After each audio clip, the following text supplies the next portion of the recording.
não se ouve, que é uma pena, porque eles gritam. E o grito é uma trombeta que sai pela boca deles. Isto é uma vingança, voltou o diretor do museu. Porque o que ele está a filmar aqui é muitíssimo mais poderoso do que o que ele teria podido fazer no museu, mesmo com 10 dias. Ele vai ser derrotado por estes guerreiros. Agora podíamos passar para o fim do filme, que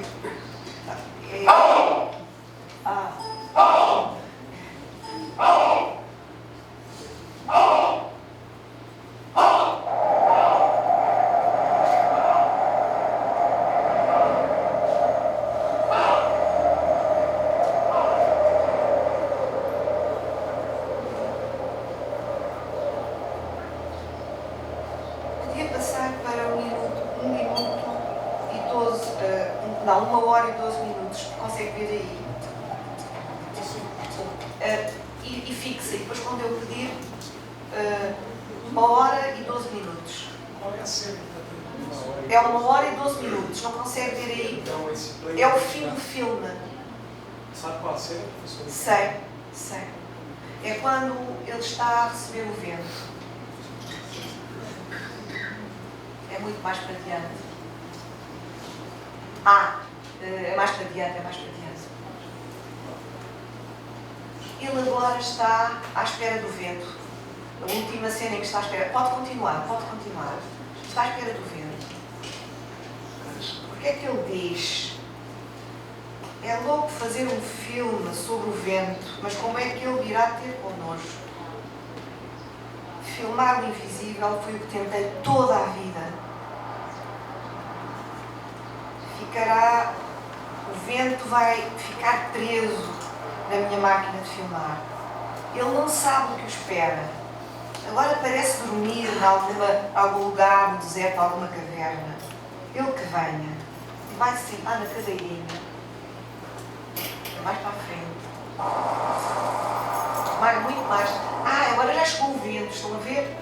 E o que é que nós vemos? Pode parar. Antes disto, veio uma feiticeira, porque o vento nunca mais veio. E veio uma feiticeira e ele diz: o que é que ela quer aos seus ajudantes? Ela diz que tem poder para chamar o vento. E qual é o preço? A resposta: 2 ventoinhas. Nós percebemos que é outro truque. Então, vem a feiticeira e desenha com muita seriedade um símbolo maravilhoso chinês, desenha com uma deusa, com as ventoinhas a trabalhar para ali e para aqui. Ele vai para a cadeira e começa, vem vento, como na tourada portuguesa, os que pegam o touro com as mãos também dizem: vem touro, vem. E ele também diz assim ao vento: vem, vais ver o que vai acontecer. E vem vento.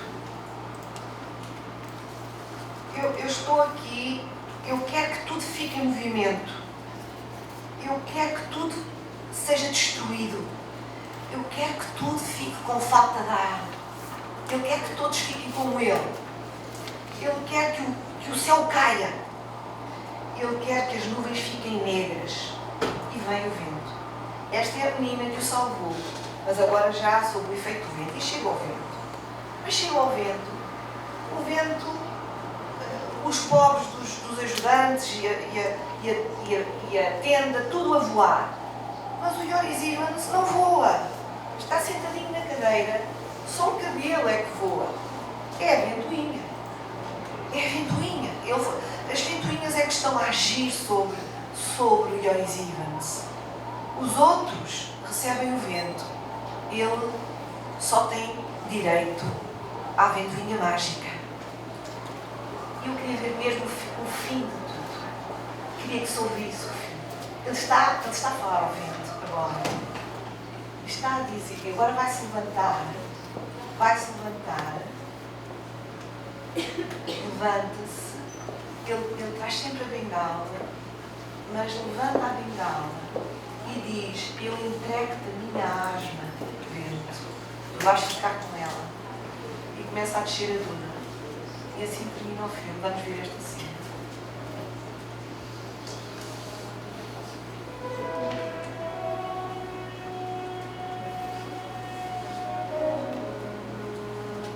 Já com a bengala no ar, já está vitorioso. Parece um sacerdote a dirigir-se ao que ficou encantado, o vento ficou encantado com a obra dele. E a cada dia, lá está, não sofreu uma beliscadura.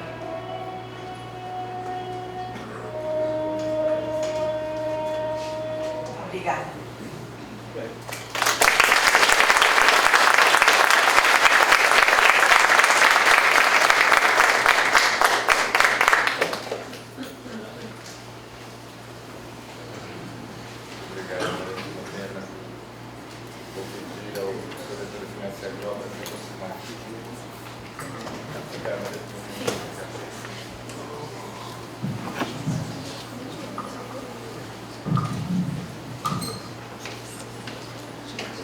Professora Cristina Agro é catedrática de literatura brasileira na Universidade de Bonn desde 1990. Antes disso, lecionou na Universidade de Bolonha. Conhecido de nós porque editado em Belo Horizonte Um Lugar do Tamanho do Mundo, um livro sobre Guimarães Rosa, e autor, com uma participação também do professor Roberto Vecchi, de Uma Leitura do Brasil, Formas e Mediações do Trágico Moderno, e Travessias do Pós-Trágico, Dilemas de uma Leitura do Brasil. Dirige duas revistas muito conceituadas da área, Literatura da América e Estudo Português e Brasiliano de Pisa. É uma visita frequente entre nós, coisa que nos agrada demais, e reiteraremos esse prazer ao te ouvir, no uma palavra. Obrigado, Raul. Eu queria, em primeiro lugar, expressar a minha alegria para estar mais uma vez aqui, nesse caso, na minha cidade, por causa do terceiro congresso do IBE. Bom, na fala que eu travei com o Purimento, que eu travei com o Raul Antelo, a única coisa certa desse colóquio, dessa mesa, o único assunto que a gente tinha como fixo foi o multiculturalismo. Mas tinha também uma dúvida sobre a outra palavra que ia acompanhar a palavra multiculturalismo, que foi imaginário ou imaginação. Eu fiquei com esse elemento para ser discutido. Eu tentei pensar um pouco qual é a relação entre multiculturalismo, imaginário e imaginação. Então, para tentar refletir em conjunto sobre a relação entre justamente imaginário, imaginação e multiculturalismo, devemos, na minha opinião, embaralhar desde o início os termos do discurso, recombinando um chiasmo imperfeito.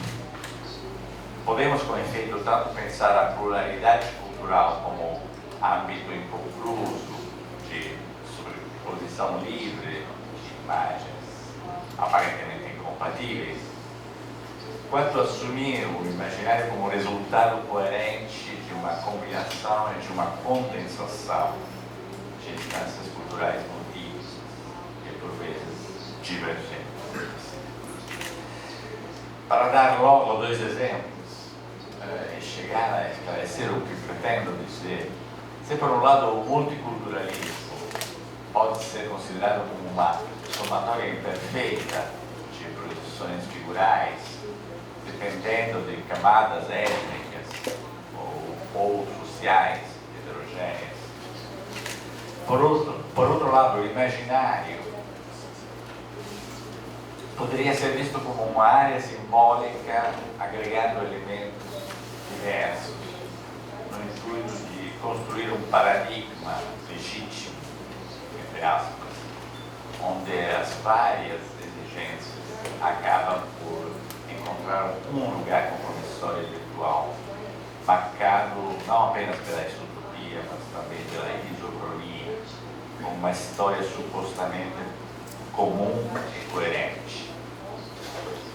No primeiro caso, o multiculturalismo mantém o seu caráter plural e irredutível, funcionando apenas no plano performativo, como imaginação, e não como imaginário, ou seja, como espaço de atuação das diferenças, onde os muitos se reconhecem exatamente dentro e através da sua diversidade. No segundo caso, por conta, os muitos se identificam numa instância simbólica que deveria os unir, os conjugar, no sentido etimológico, de conjungir, de emparelhar a força, uma comunidade intencional e institucional, definida por imagens simbólicas, compartilhadas, que tenham um valor pedagógico, segundo o esquema definido por Benedict Anderson, que Europe citou no seu Jacques, Imagine Community.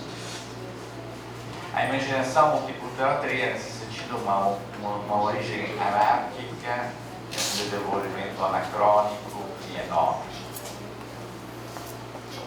O multiculturalismo imaginário guardaria por conta uma legitimação histórica imposta em um fundamento jurídico e ideológico apontado para uma ideia de unidade na diversidade. O termo multiculturalismo delimitaria então tanto um espaço de liberdade imagética, em que o tempo funciona de forma discreta e irreversível, quanto um lugar metafórico de assimilação imperativa dos diferentes, nos limites de um tempo e de um espaço homogêneos, embora imaginários. Para mergulhar tudo isso numa reflexão mais contundente, ligada ao concreto do discurso histórico-cultural, acho que em vários contextos nacionais podemos constatar a mesma oscilação entre um uso livre da imaginação multicultural e a aplicação imperativa do imaginário cultural, visando a constituição de uma comunidade coesa e independente. Servindo-me de por exemplo, no caso italiano, é fácil constatar como a união das diferentes regiões e estados que se cumpre em 1961 pretende, por parte dos intelectuais,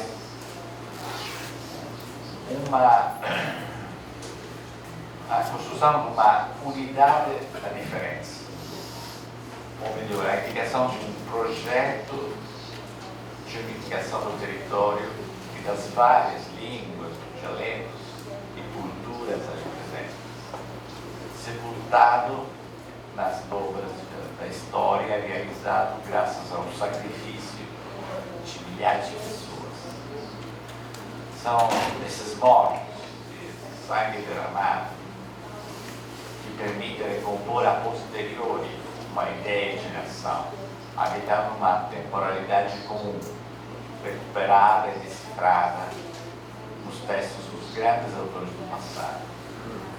Esses são os profetas e aqueles são os mártires, todos testemunhando, antes ou depois, segundo a etimologia dos dois termos, a possibilidade sagrada de construir o corpo da nação, reconectando e reorganizando os desiertamentos de uma cultura em frangalhos, marcada pela pluralidade. A grande história da literatura italiana, composta por Francesco de Santis, pouco depois da independência, tem justamente a função ideológica evidente de fazer com que a imaginação artística se transforme em imaginário político, delimitando de fato um espaço-tempo monumental onde o multiculturalismo e o multilinguismo italiano se torna a máscara, a persona, como diziam os latinos, sob a qual se esconde a essencial ontológica unidade e organicidade do imaginário racional. Sem querer me afastar muito do meu âmbito de competência, posso lembrar ainda como essa ideia de um multiculturalismo que se dissolve na unidade aparece, como todos sabem, no brasão dos Estados Unidos. A frase latina, e pluribus unum, pode com efeito ser considerada a definição simbólica de uma comunidade imaginária, imaginada a partir de um gesto fundador, forjando o sentido originário, visto que o verdadeiro significado da expressão, no latim clássico, é um entre os muitos. Nesse caso, ao contrário do que acontece com a unidade italiana, escondida desde sempre na interpretação pós-unitária sob a pluralidade, o impessoal se torna a força, a persona, o disfarce imaginário e o objetivo histórico tentando mascarar a real heterogeneidade das instâncias étnicas e sociais subjacentes. Marcando, aliás, como é sublinhado no seu livro recente, o Roberto Spolli, em relação à pessoa, a legitimação do dispositivo ideológico político e do poder soberano que a ele se apoia. Para lembrar uma atitude um tanto diferente em relação ao mesmo problema, posso mencionar a definição The Nation of the Nations, que se encontra, por exemplo, na seção do Museu de História Americana em Washington, dedicada à cultura material. Um lema que acolhe, a meu ver, a mesma sugestão, mas sem chegar a apagar as diferenças, sem resolver na unidade do sujeito nacional aquilo que se apresenta materialmente como plural. O debate infinito e nunca definido sobre a identidade nacional poderia encontrar aqui como outro possível ponto de condensação na assunção do plural dentro do singular e vice-versa.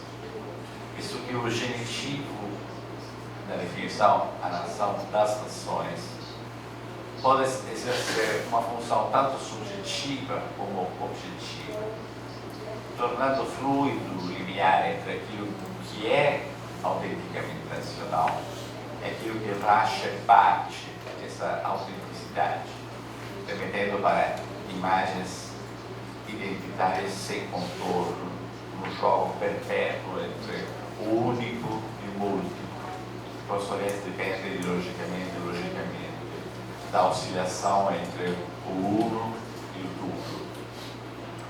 De fato, tratando da origem da cultura europeia, no seu distanciar-se, no seu diferir da cultura oriental, Massimo Cacciari, como filósofo italiano, escreveu assim: no mesmo instante em que emerge o dois, isto é, a diferença e o conflito entre Ocidente e Oriente, emerge também a procura em relação à sua origem, às suas relações internas, ao seu próprio fim, ou seja, a interrogação sobre aquela potência que faz dos dois dois. Interrogar-se sobre o diferir comporta interrogar-se sobre a identidade.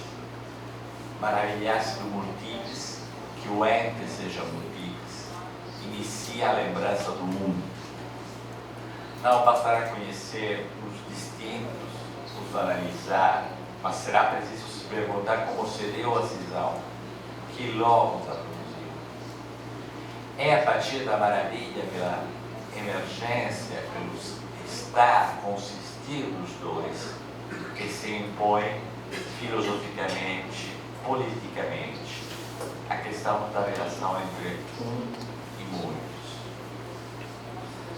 Bom, abrir-se à maravilha, não à aceitação obediente do duplo.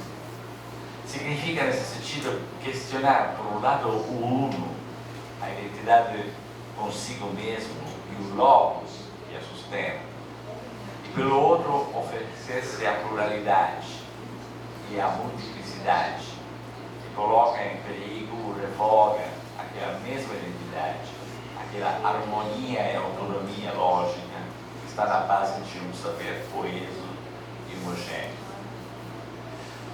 O imaginário multicultural, enquanto hipótese ou hipóstase de uma unidade na pluralidade, deveria, nesse sentido, ser sempre confrontado com essa conjuntura que o faz existir na sua inexistência, que o torna singular na sua pluralidade e plural na sua singularidade. E nessa perspectiva, a distorção, ou melhor, a mistificação do significado do mote latino e pluribus unum se manifesta em toda a sua evidência, visto que se a identidade nacional é imaginada como união de muitos, imunizando então as diferenças, ele não consegue todavia apagar a sua natureza de uma entre as muitas, ou seja, o seu ser qualquer, enquanto tal o seu ser como ela é, uma comunidade, enfim, pendura nas palavras chegadas, sem pressupostos e sem sujeitos, uma comunidade inessencial, ou seja, que prescinde de toda essência, de toda determinação, de toda identidade. Citando mais um pouco Cacciari, ele escreve assim: a conexão do multíplice, que caso a caso se inventará através da determinação de um meio, não poderá ser pensada senão como artifício, convenção, pacto, ou até como produto de uma decisão arbitrária. Esse médium, esse elemento terceiro hipotético, se colocando entre os dois e gozando de uma tradição teológica e política plurissecular, é aquilo que de fato reaparece tantas vezes no âmbito do discurso literário aqui no Brasil, país multicultural por excelência, mudando a sua identidade por uma tradição consolidada que remonta pelo menos ao século XIX, sobre a necessidade e sobre a conexão do multíplice. Por uma longa familiaridade, penso, por exemplo, na prosa de João Guimarães Rosa, na sua verdadeira obsessão pelo meio, ou pelo meio do caminho, que, chegando a esse ponto, pode ser lida numa perspectiva filosófica e política, aquela para a qual aponta justamente Máximo Cacciari, como suposição de um lugar e um tempo entre, no qual imaginar é literalmente ajustar a multiplicidade cultural brasileira. Dentro da reflexão rosiana sobre a origem e o destino, sobre a essência e a aparência da nação, esse elemento ganha um relevo enorme, se transformando em tópico que atravessa toda a sua produção.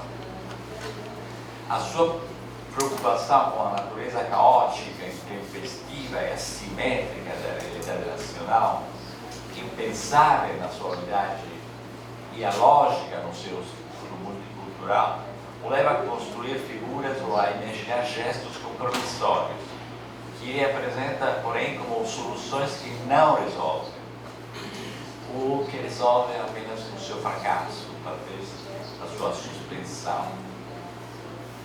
A complexidade de um mundo que permanece, de fato, agora é sempre muito misturado, como escreveu. Nesse sentido, a procura de uma superação das contradições, ou melhor, de uma neutralização das diferenças, tanto sociais quanto culturais, de uma nação em trânsito, obriga o escritor mineiro a inventar uma longa série de média, graças aos quais prospectar uma saída alógica, ou seja, mágica e mística, e ao mesmo tempo uma solução artificial, ficcional e fictícia, da impotência diante de uma dimensão diabólica e plural, sentida enquanto diabólica. Com Willy acho nessa perspectiva que o pacto satânico nas veredas mortas desempenha um papel simbólico e unificador enorme, visando a instituição daquela que o Bolle define a ordem legal vigente, em que os diversos se reconhecem no interior de um lugar comum legitimado pela força.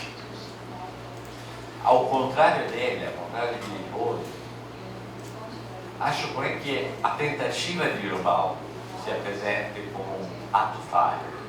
Em primeiro lugar, porque tenta chegar a uma homogeneidade simbólica através da heterogeneidade diabólica. Em segundo lugar, porque no estado de guerra permanente, estou citando Bolle, apresentado por Rosa, nenhum pacto e nenhuma paz é possível. Ainda Cacciari escreveu: a paz, enquanto pacto, é com efeito de modo intrínseco destinada à definição de um meio, mas nenhum meio conecta, na verdade, os opostos, já que simplesmente pertence à mesma natureza deles, sendo como eles determinados. Basta ver como o estado de sossego, o estado de rangerede, como ele escreve, e que se encontra em Riobaldo, no início do romance, seja apenas uma aparência, atrás da qual se esconde a sua inquietação profunda e a sua preparação a retomar em paz, como ele escreve, as armas. Eu cito aqui um pequeno trecho. Aqui no início do Grande Sertão Veredas: chegassem, viessem aqui com guerra em mim, com más partes, com outras leis, ou com sujeitos olhares, e eu ainda sorteio de acender esta zona. Ai, sim. Inimigo vier, a gente cruza chamado, ajuntamos, é hora de um bom tiroteamento em paz.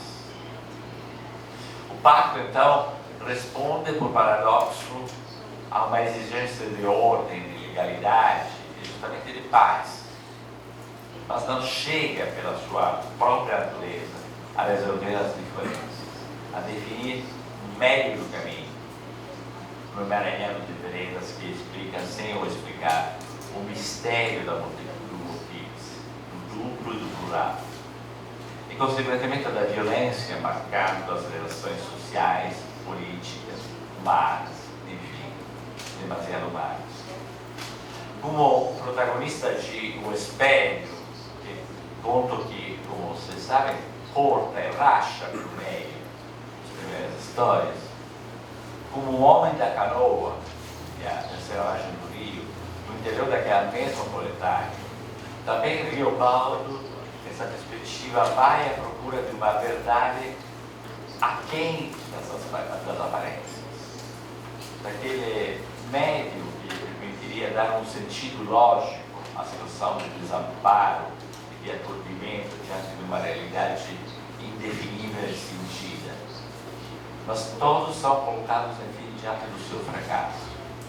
O filho não vai tomar o lugar do pai, o sujeito do espelho descobre que atrás da máscara, da persona, justamente, existe apenas o nada.